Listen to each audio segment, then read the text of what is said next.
We have arranged every Tuesday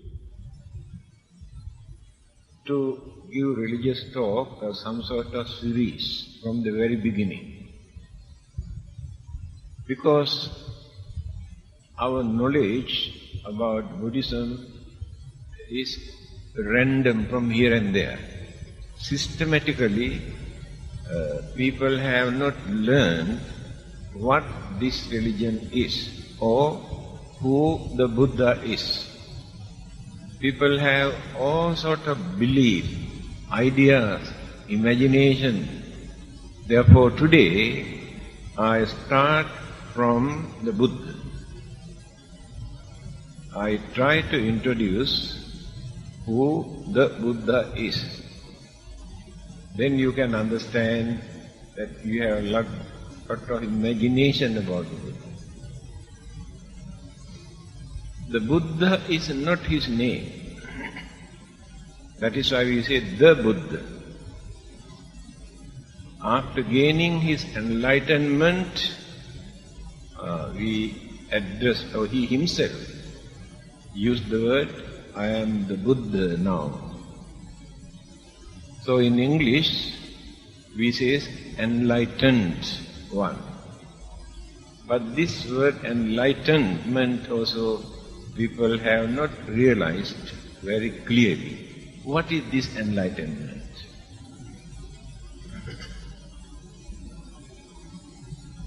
Long, long ago,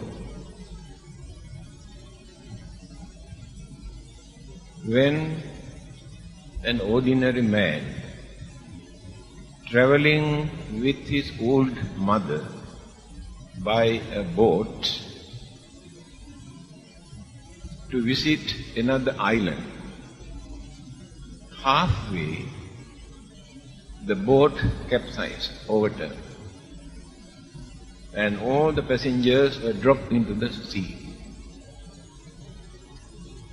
And this young man could manage to get hold of his mother and keeping her on the back and started to swim,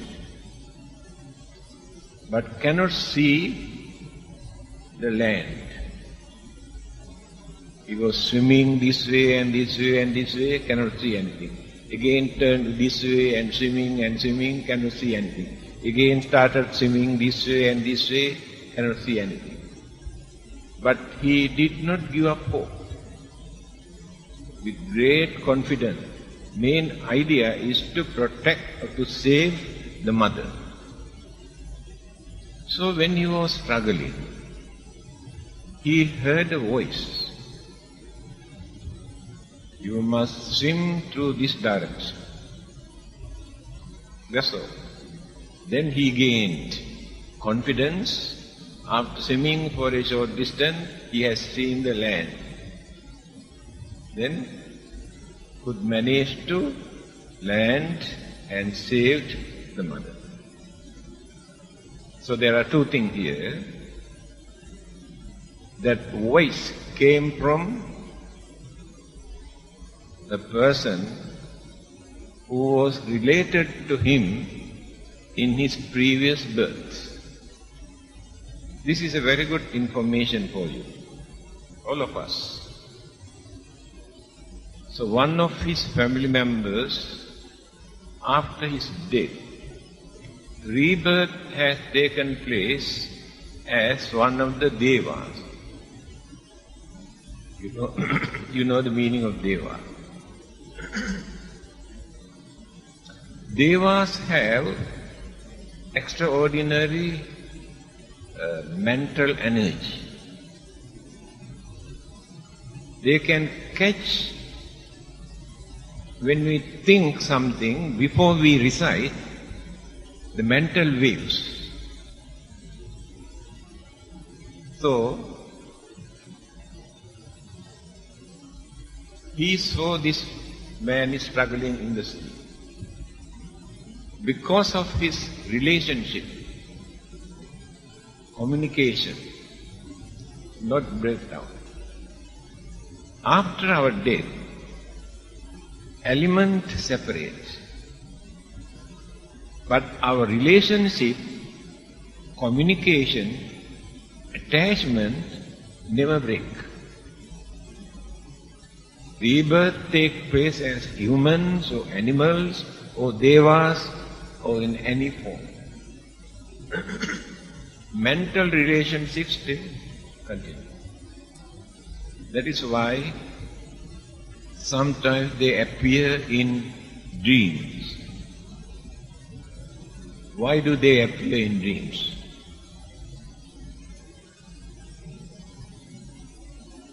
While we are active or daytime, our lines are engaged, cannot dial. While we are sleeping, all our five senses disconnected from the mind. Then the mind is not engaged. At that time they dial. Then communicate, appear in dreams, convey something, give some messages, warning, advices, or asking something, demanding. Many people experience this kind of dreams. It is due to the previous connection.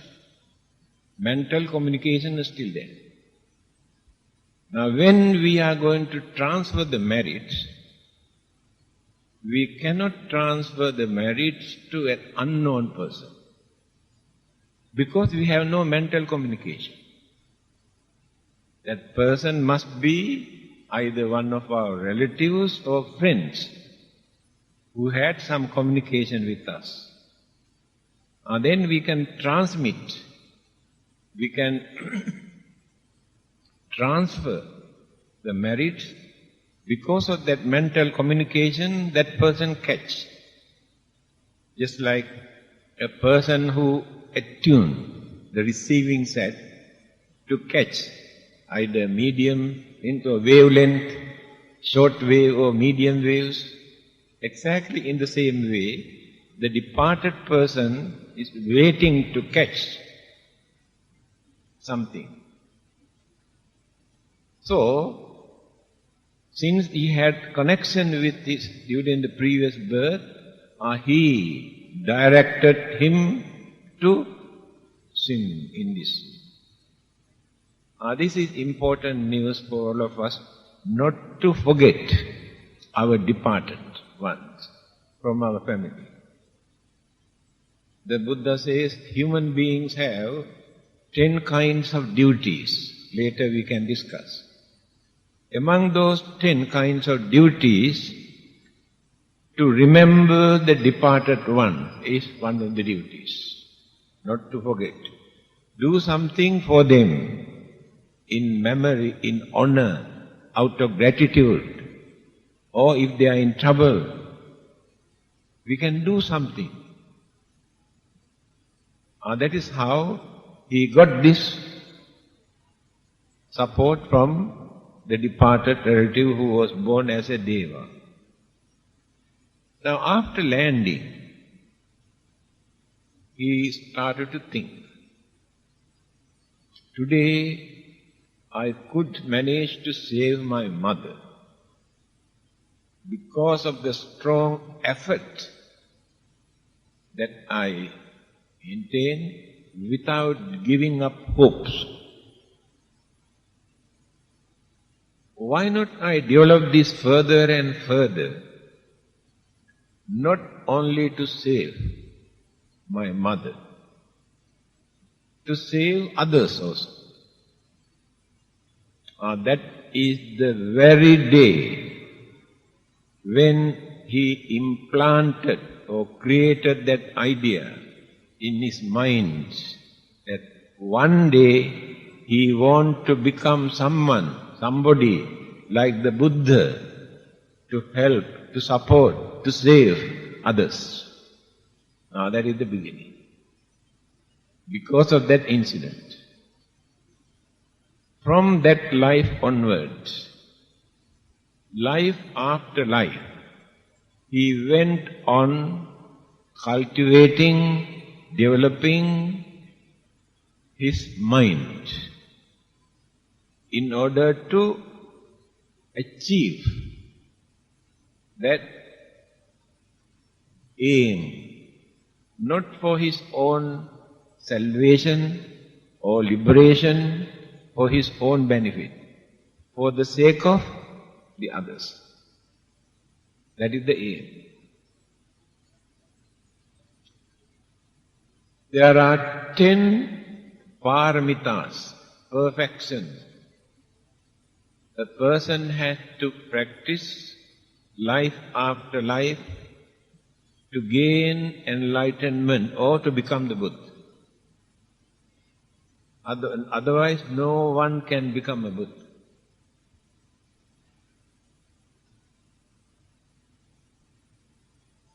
The Buddhas are very, very rare. Why? Within one world cycle, world cycle means from the beginning and up to the end of this world, one particular world is called world cycle. Within one world cycle, sometimes only one Buddha appeared. Very, very rare. But here, within this world cycle, the Buddha says, we are very fortunate. Human beings who existed within this period are very fortunate because 4 Buddhas already appeared within this world cycle. Kakusanda, Konagama, Kashyapa, Gautama. Gautama is the name of the Buddha. Gautama Buddha. Sakyamuni or Gautama. 4 Buddhas appeared. And there will be another Buddha before the end of this world. End of this world means all these existing planets and galaxies and universes exist, decay and disappear.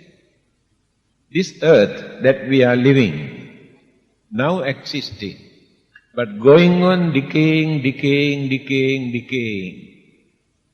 After some time, disintegrate, dissolve, separate element and energies. Suns and the moons and galaxies also appear, exist and disappear. Anything that which come into existence, decay and disappear. It is not that someone come and destroy this world. Natural occurrence. So before the end of this world, another Buddha will appear. Name is given as Maitreya Buddha.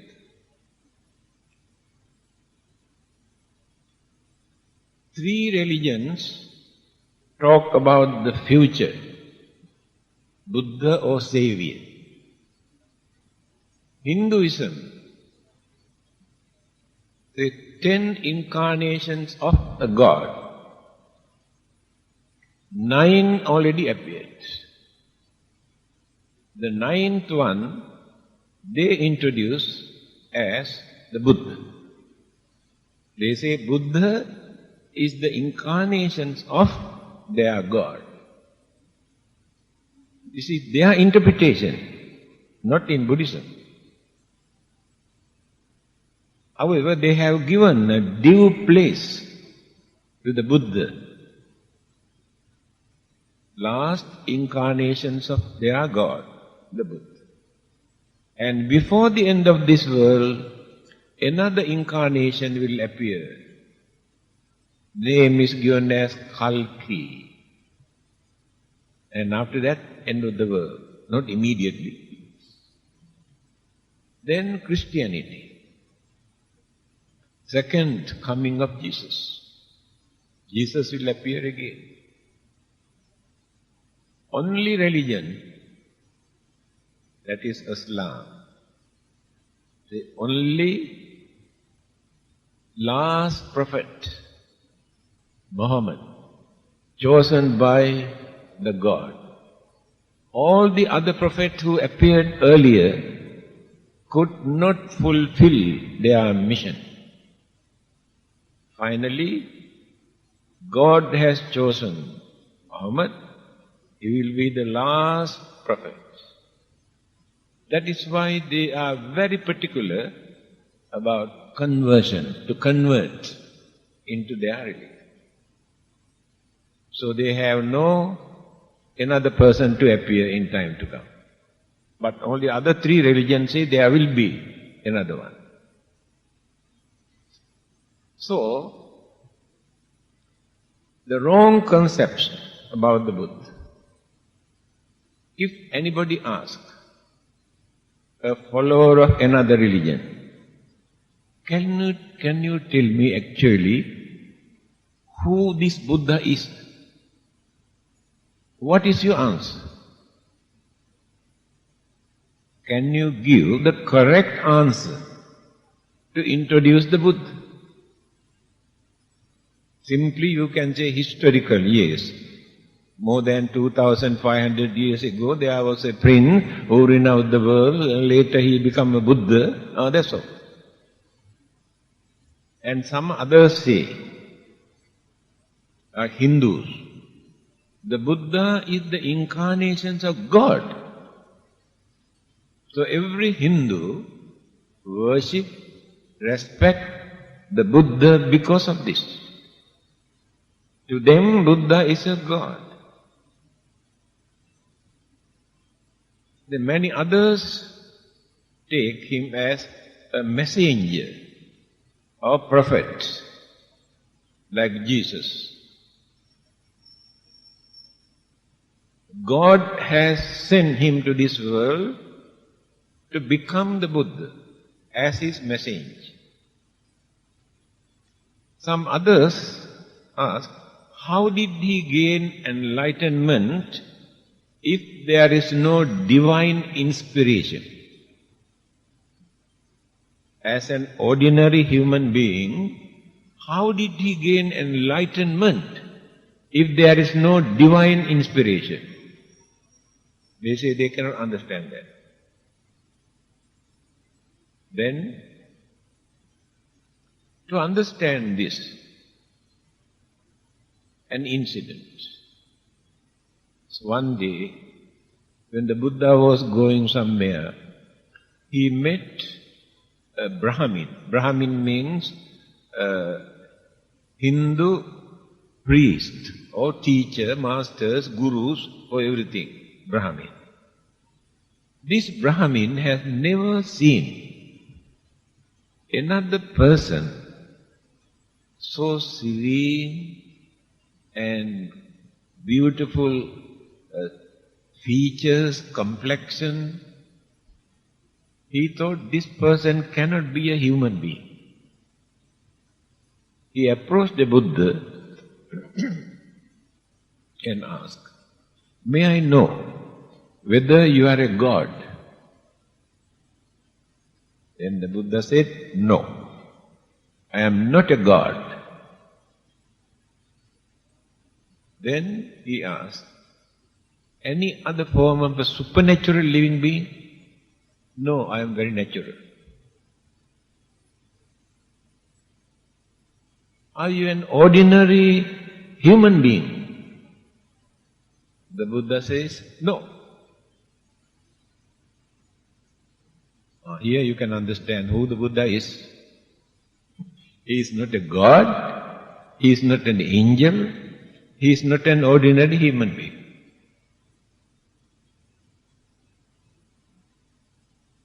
Now this Brahmin is confused.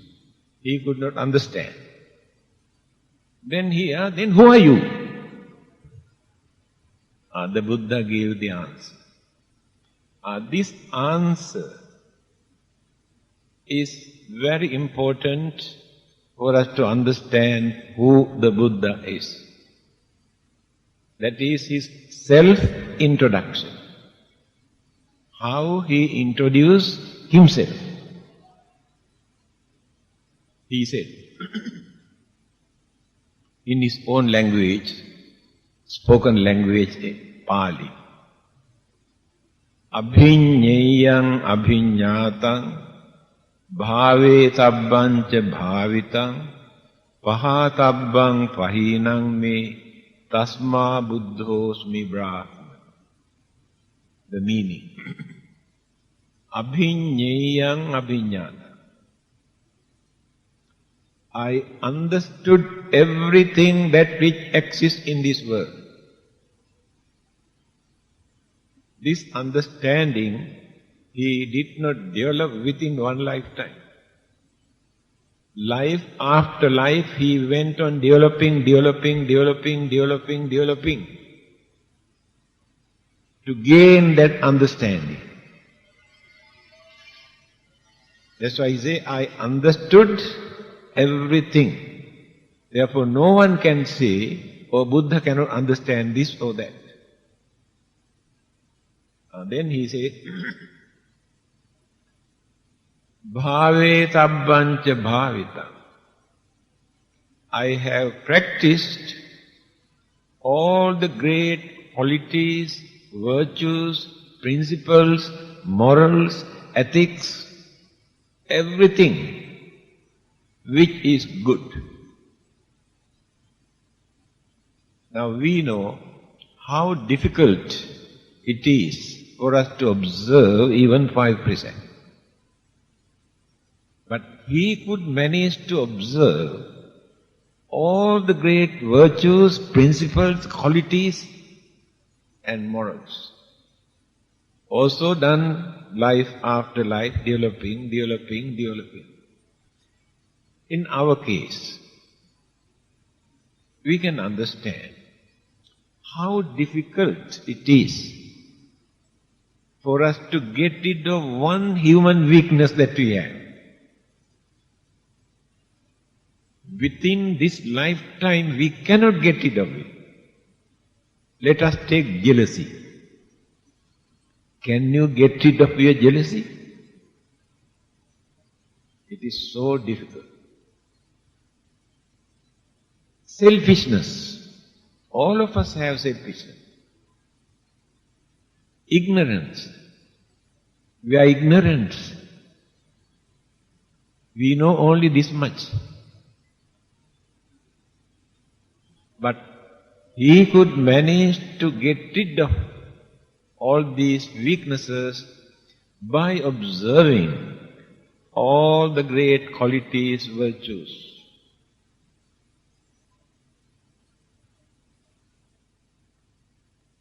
Then he developed kindness, compassion, sympathy,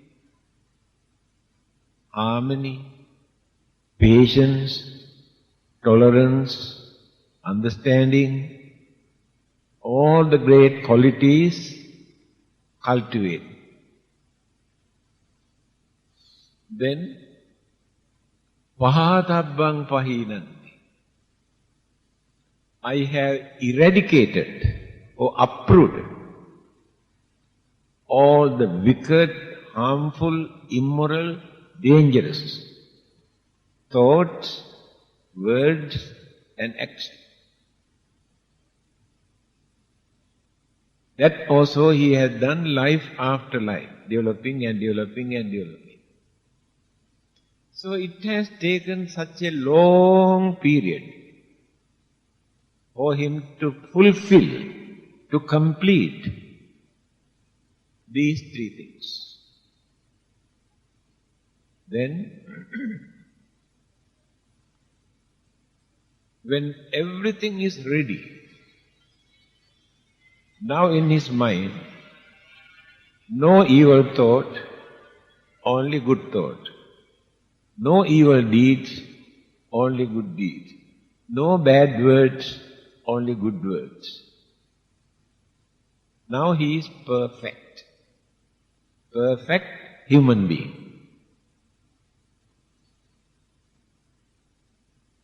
Then, his way of life. He was born in a royal family. That family was not a Buddhist family, there was no Buddhism. They were the followers of Indian tradition, customs, culture, way of life. But not Buddhists. He was given education according to their way of life. He studied all the existing philosophy, psychology, religions, different religions.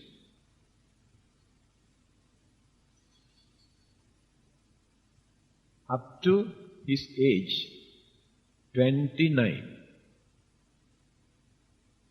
But he could not satisfy.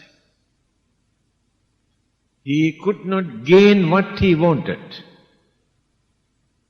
by studying all the existing religions, philosophy, psychology in India at that time. That is why he has decided to renounce. Without renunciation, it is difficult to gain enlightenment. Without keeping worldly bondages, worldly attachment, no one can gain enlightenment. That is why he renounced. When he renounced the world, people say, run away, leaving his wife and baby. People say it is cruel for him to run away, leaving them alone here. Recently we had a seminar. Somebody asked this question. Is it not cruelty for him to run away from his family? Then I told him, today 555 million human beings run after him just because of his running away. If he stayed at home without running away, only his wife and child run after him, nobody else. Now you can understand the meaning of that renunciation. So he did not renounce for his own benefit or freedom or happiness or salvation. For the sake of others, main idea, main purpose of his renunciation to give up the kingdom, worldly pleasure, his wife, his child, not because he could not agree with them, he renounced. When he renounced, he had a very understanding wife. This young lady, when she come to know that he had renounced the world for gaining enlightenment, he said, it is my duty to give my moral support. So she did not criticize or accuse or blame him for running away. When she heard, now he has given up all the government, what you call decorations and ornament. After this renunciation, she also gave up all her jewelries and wearing a piece of cloth, a white piece of cloth, in honor of him. When she heard, now he take only one meal a day, she also followed, took only one meal a day. So she respected him for his renunciation. Then 6 years struggle. after practicing all the religious guidance and advices given by existing religious group, torturing physical body is a common belief in India. The more we torture, burning, cutting, starving, without taking medicine when they are sick, without sleeping, without lying down, they practice all those things as religious practices. This young prince, for 6 years, practiced all these things.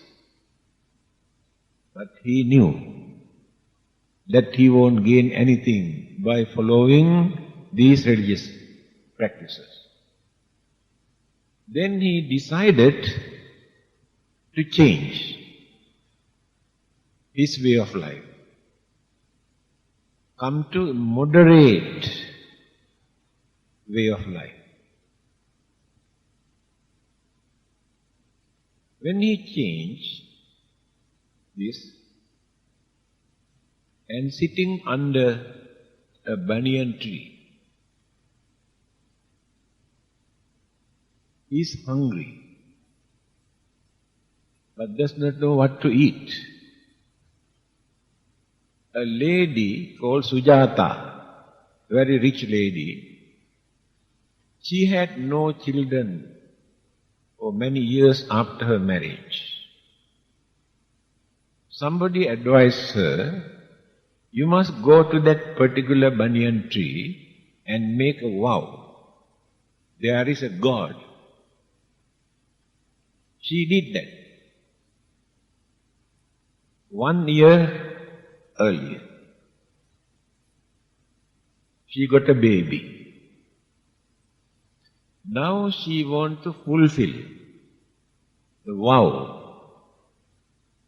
by offering something to the Deva of that particular banyan tree. So, she wanted to make milk rice, that it is a custom in India, Sri Lanka, to make milk rice for a happy occasion.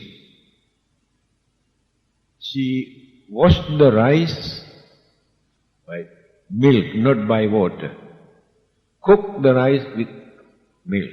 Then asked the servant to go and clean around the tree.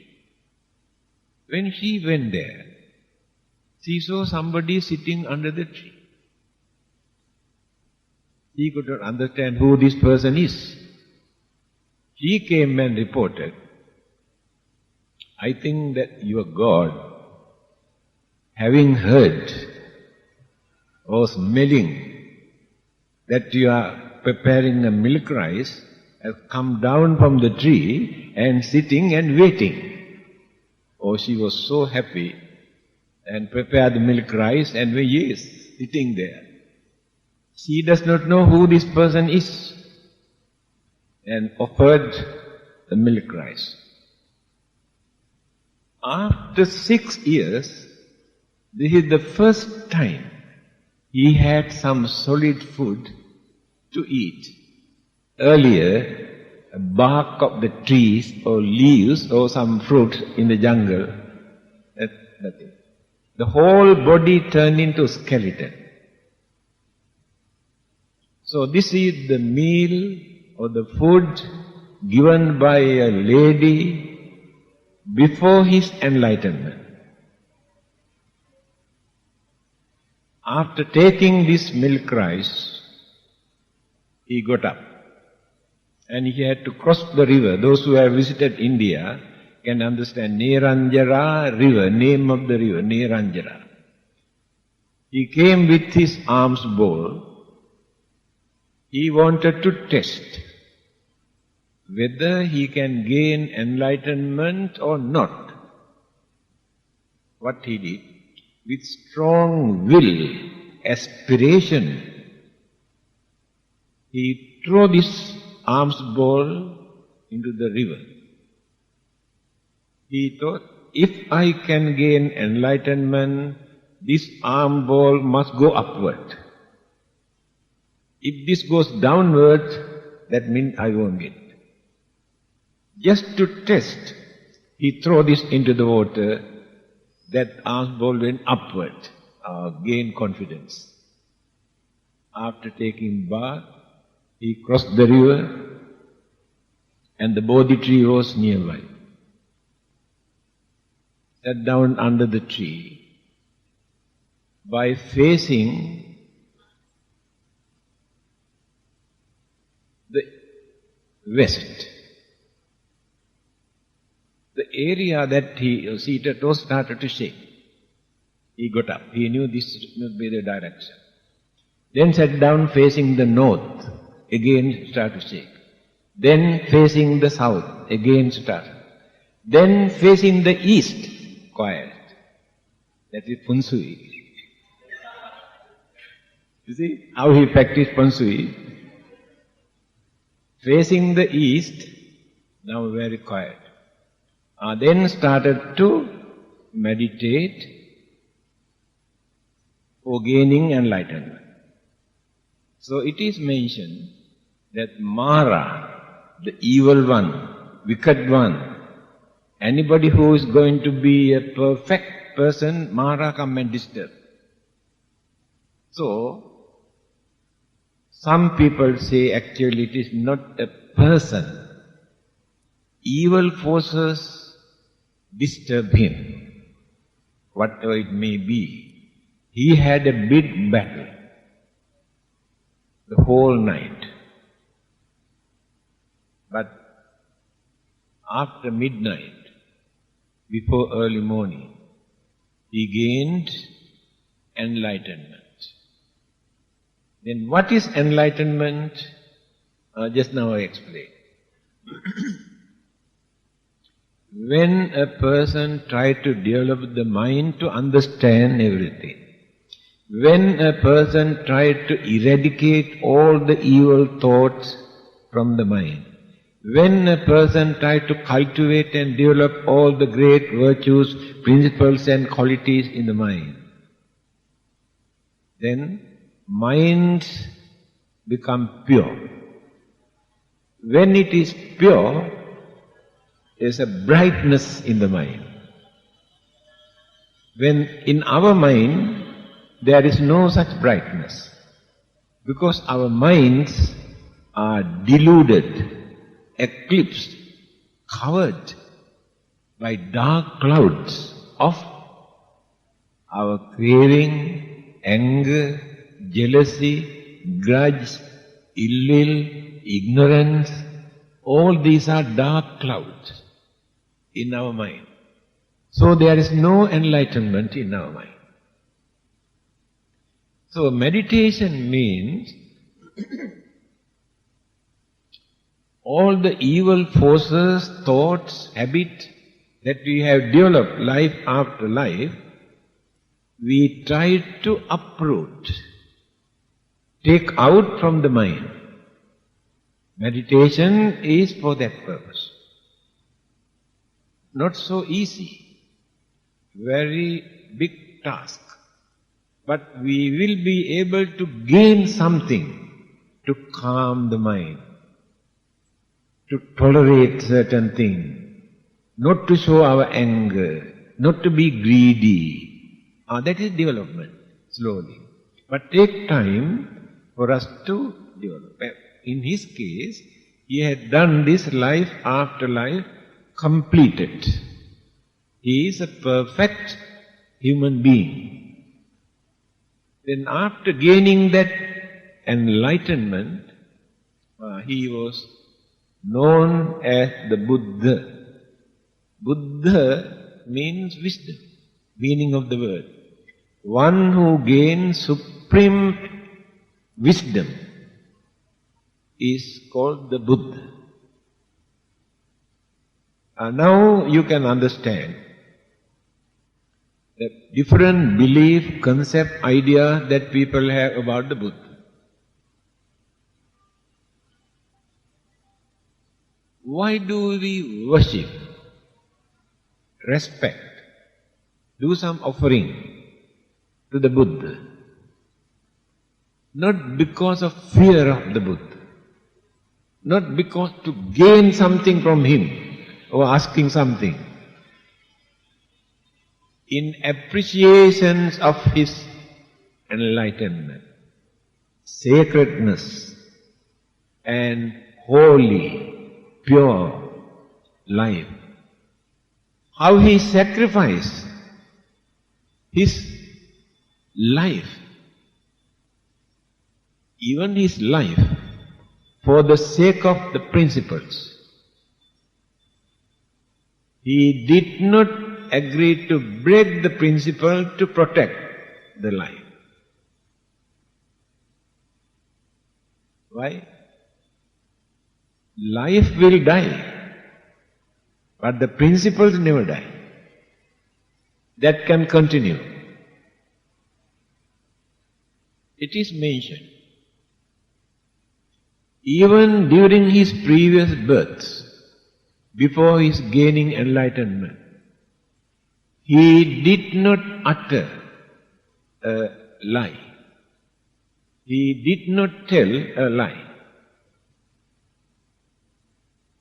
That is why the words come out from that mouth more than 2,500 years ago are still very, very effective.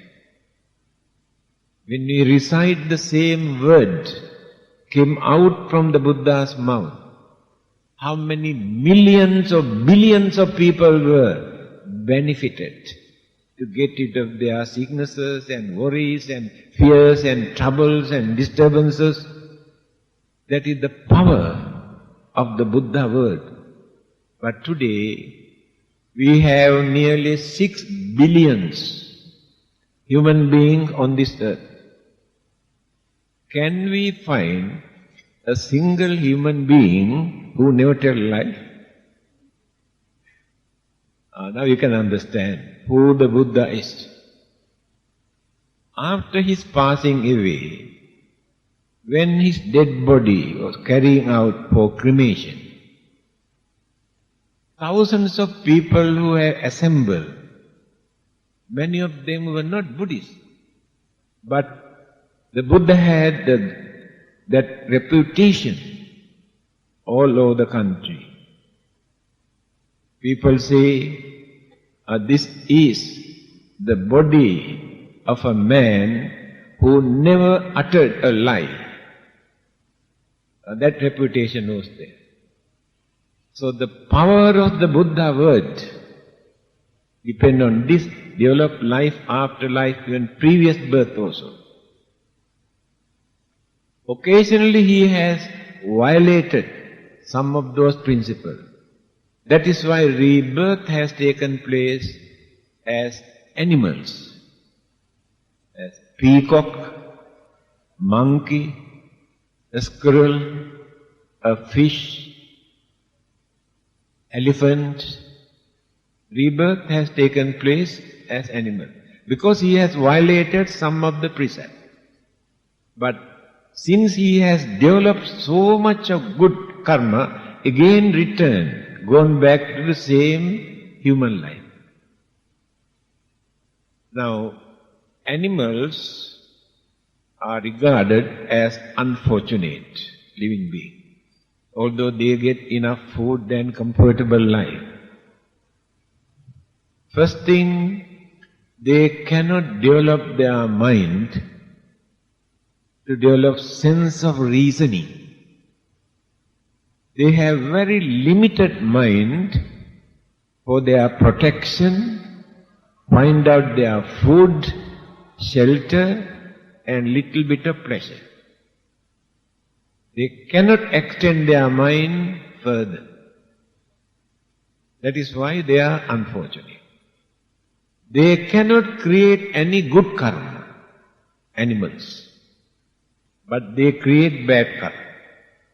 They have anger, jealousy, grudge, greed, ignorance. Therefore, they create bad karma. Even then, the karma that in the waiting list again support them to come back to human life if they have done enough good karma during one of their previous birth. This is the nature of the karma. There are two kinds of karma. Pratisandhi vipaka, pravritti vipaka, two kinds of karmas. Certain karmas that we perform directly support us to have our rebirth, either to become humans or animals or devas or Brahma. That is the only duty of that particular karma. That will be ended from there. And within that life again we have to create another karma. That is what we are doing. Here we are spending good and bad karma that we have done during our previous birth.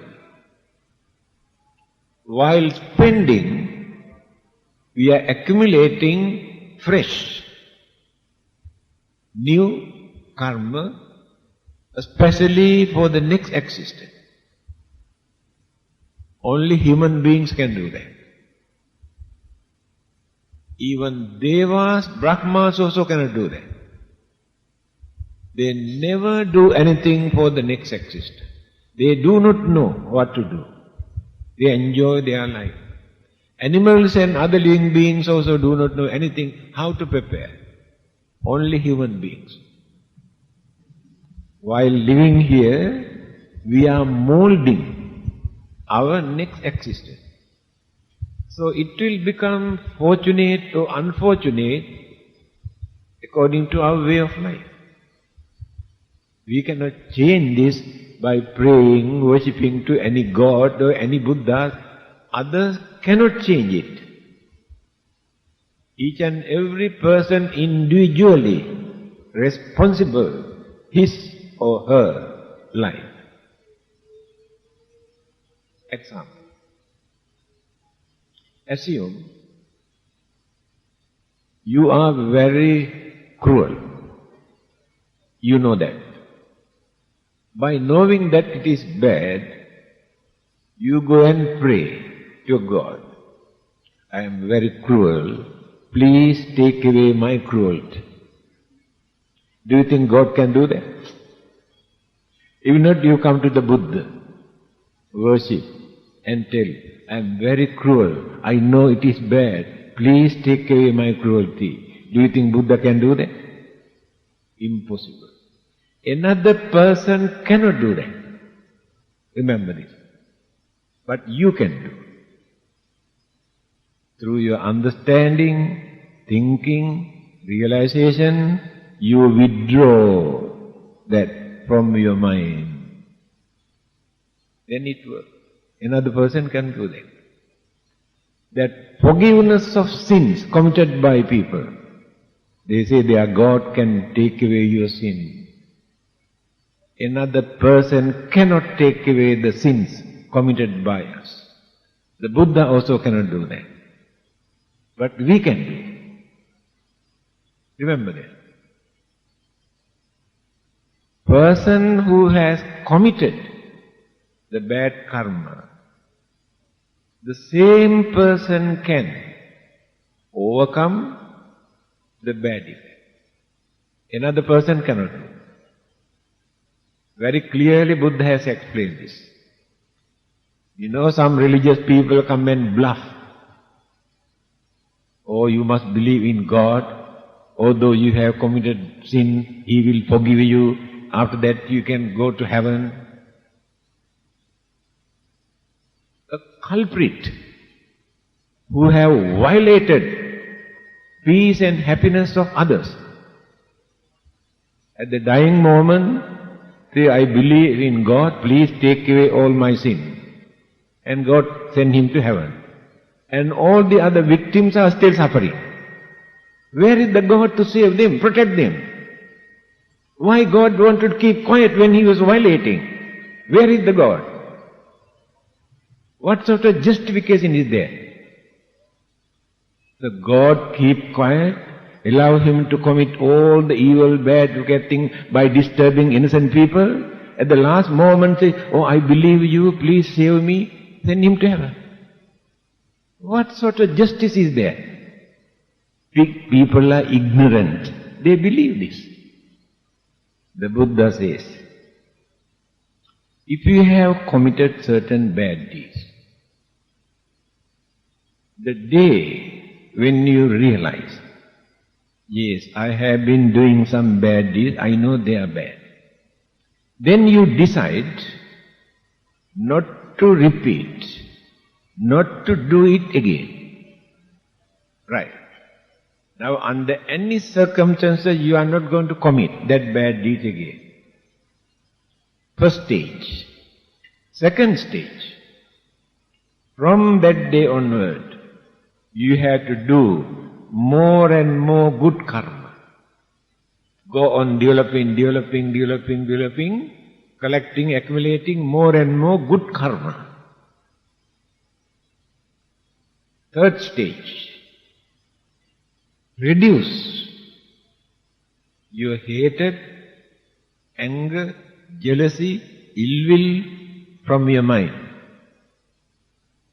Then you will be able to overcome the bad effect of the bad karma you have committed earlier. Because of your using your effort, you could manage to overcome.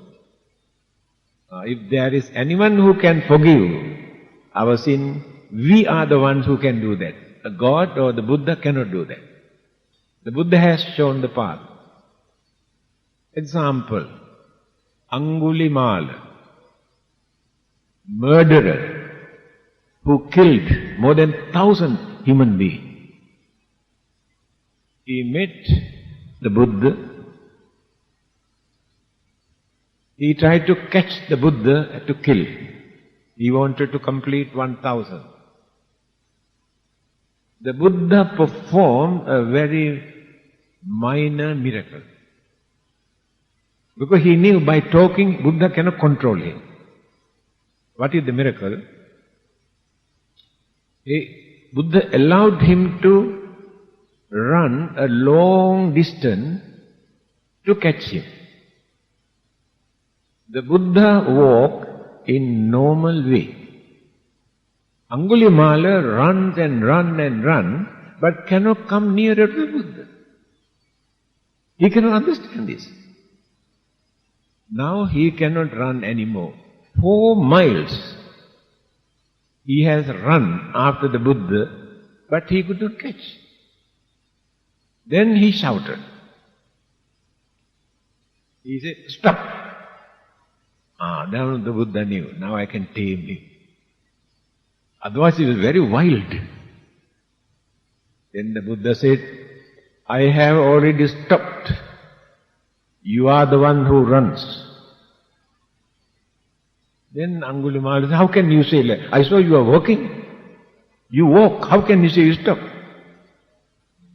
The meaning of my word, I have stopped means I have stopped all the wicked, bad, cruel things.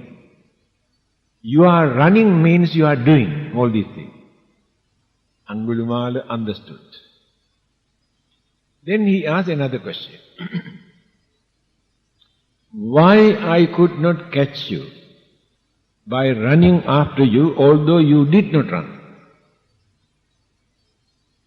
The Buddha said, you could not catch me because you run. If you stop your running, you can catch me. Then he fully convinced. Can I follow me?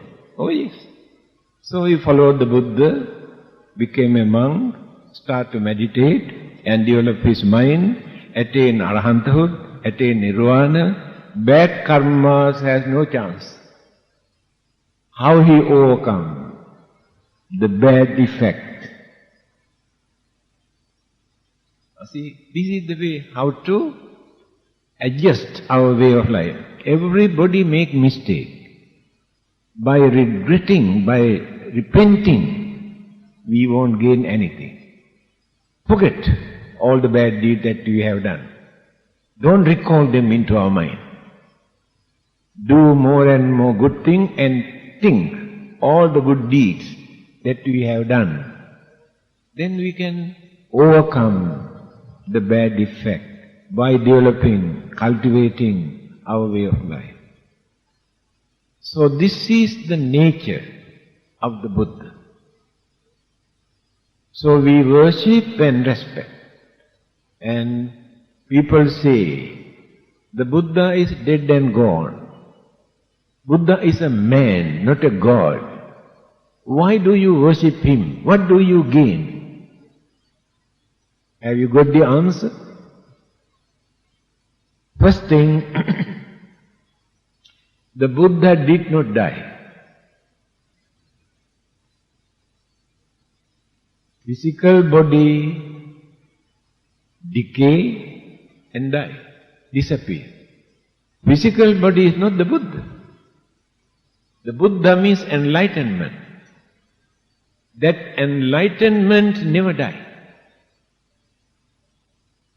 Therefore, no one can say Buddha is dead.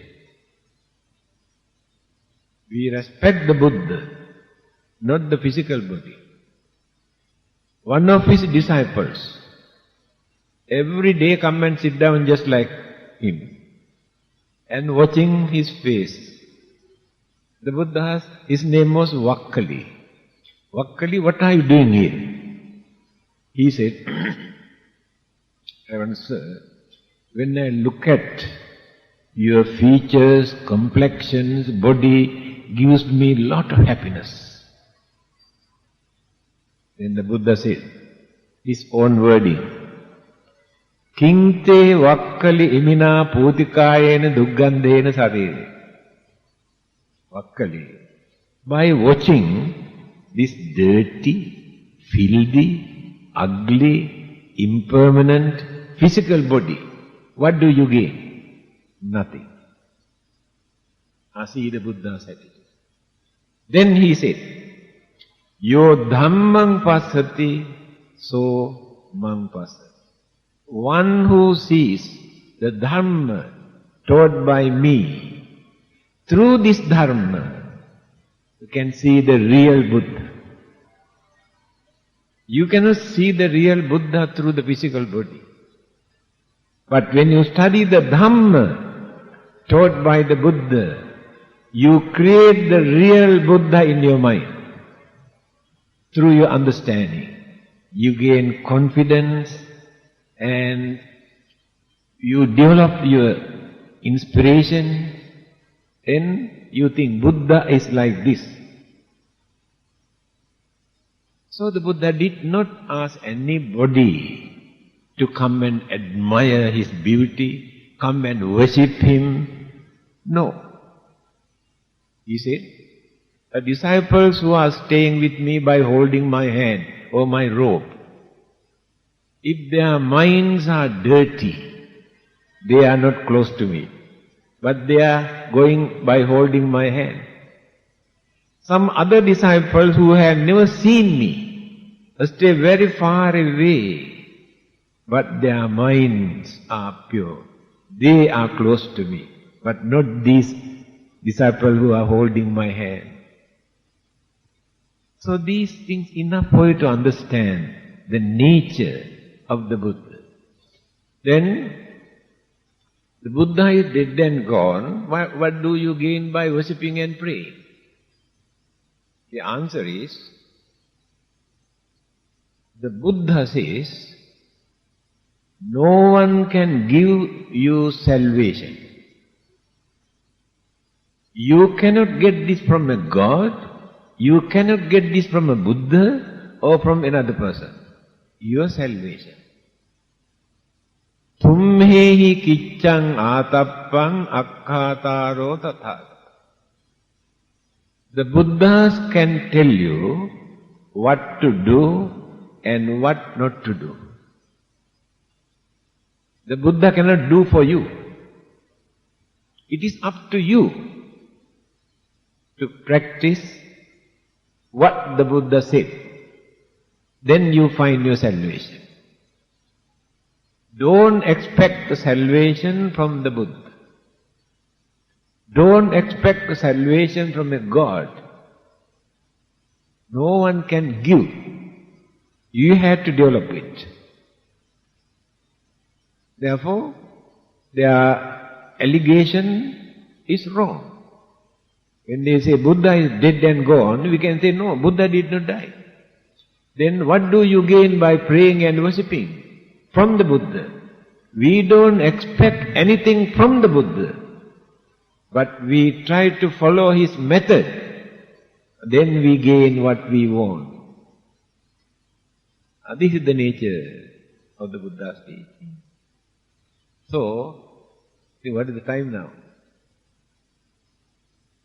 So better to stop today. You can ask the question. We will continue this.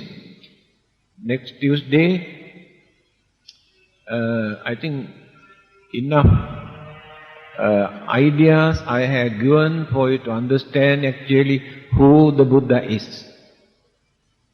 Now next week, I try to explain what is Buddhism. After that, what is Dharma? What is the difference between Buddhism and the Dharma taught by? Why the teachings of the Buddha is called Dharma? Then continue. What is Karma? And whether it is true that there will be rebirth. We continue series of talk. They are very important for you to gain clear understanding. When others come and challenge and criticize and condemn, you know how to talk, how to explain to your family members. Because here in this country, Buddhism is in danger. There are so many unhealthy challenges, competition. So we should not keep quiet. You know, we do not adapt any aggressive or violent attitude for anything. But we had to act wisely. 2000 years ago, your forefathers have taken so much of troubles and pains and difficulties to reach India from China those days, to learn this Dharma. Why? They knew in their religion or philosophy something is missing. That is why purposely they went to India. Example. When Confucius was asked whether there will be another life after our death, Confucius says, still we do not know what this life is. How do we know there will be another life? That is their attitude at that time. Another person asked, is there anything that we can do for our departed ones?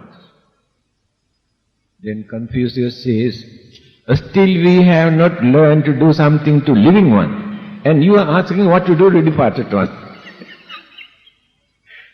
But they found the answer in the teachings of the Buddha. So they accepted Buddhism without any difficulty. After that, combined with the Chinese culture, they did not follow Indian culture, Indian way of life to practice Buddhism in China. They knew it is not necessary for Chinese to become Indians to practice Buddhism.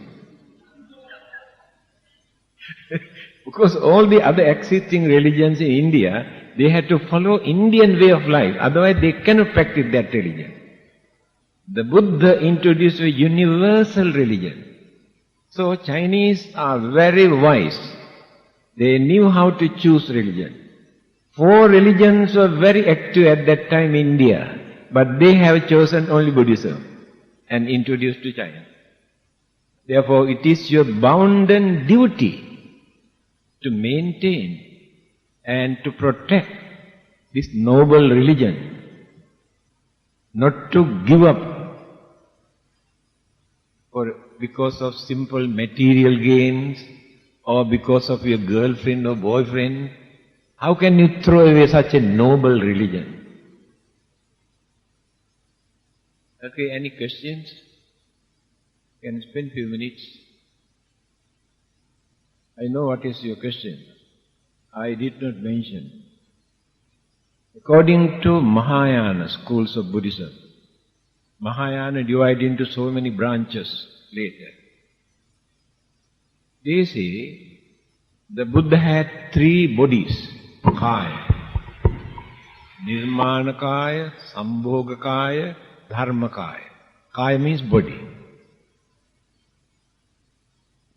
Nirmanakaya means the body that he used to behave as a human being, eating, sleeping, talking, walking, one body of the Buddha. And that body disappeared after his passing away. Then Sambhogakaya,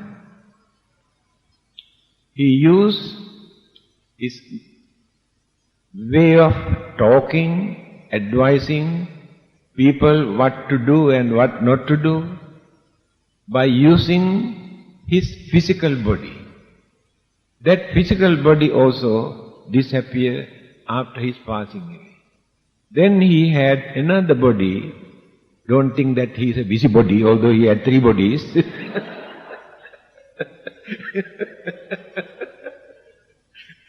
Dharmakaya.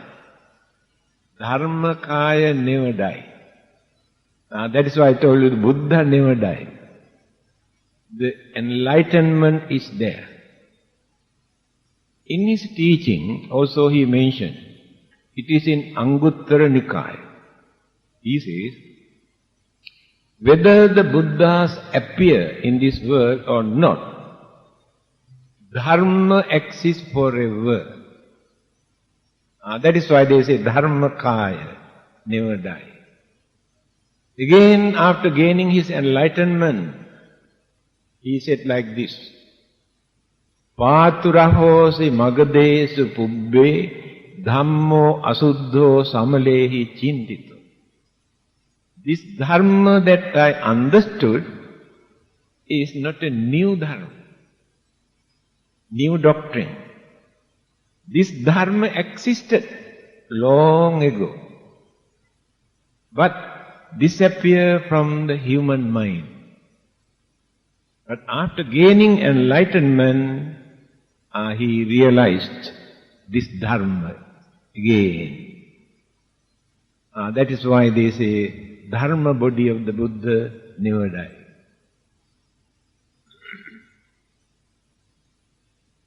Anything else?